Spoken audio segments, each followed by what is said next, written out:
নাটোরের বড়াই গ্রামে বড়াল নদীর উপর নির্মিত সেতুটি 1 বছর আগে ধসে পড়ায় ভোগান্তিতে আছে 20 গ্রামের মানুষ। যদিও হেঁটে পারাপারের জন্য তৈরি হয়েছে কাঠের সাঁকো, তবে সেটি বৃষ্টিতেও ভেঙে পড়েছে। পরে বাঁশের উপর দিয়ে জীবনের ঝুঁকি নিয়ে পার হচ্ছে এই এলাকার মানুষ। নাটোর সংবাদদাতা তথ্যচিত্রে জানাচ্ছেন নাদিরা সুলতানা।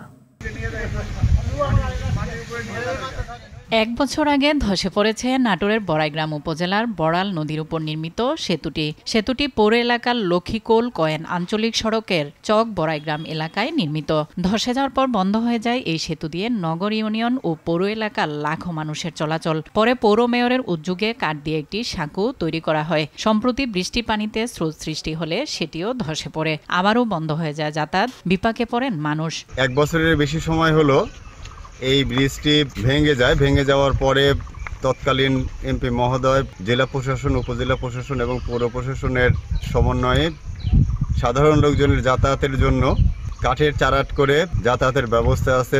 অটোরিকশা এবং ভ্যান গাড়ি এগুলো যাতায়াত করতে পারত। এই জায়গাটায় আবারও মাটি ধসে মানুষের যাতায়াতের চরমভাবে বিঘ্ন ঘটছে। পার হতে পারতেছে না, রোগী নিয়ে যেতে পারতেছে না, এই জন্য খুব সমস্যায় আছি আমরা। যোগাযোগ একেবারেই প্রায় অবিচ্ছিন্ন অবস্থায় আছে। তো আমরা এই পৌরসভা থেকে এই কাজটা করে দিছিল, পড়ায় আবার পুনরায় গতকাল ভোরবেলা এটা ভেঙে গেছে।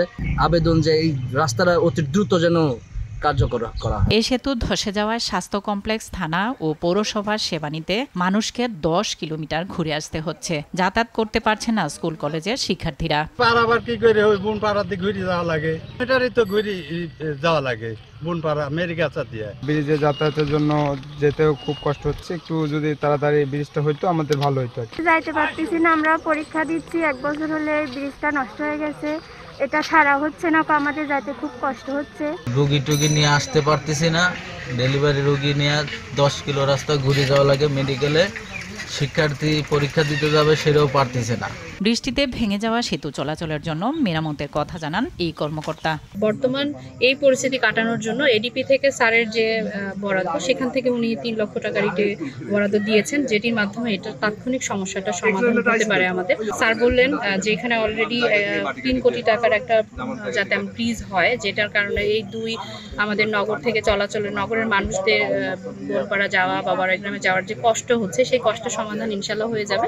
জনভোগান্তি কমাতে দ্রুত সেতুটি নির্মাণের দাবি স্থানীয়দের। নাদিরা সুলতানা, RTV।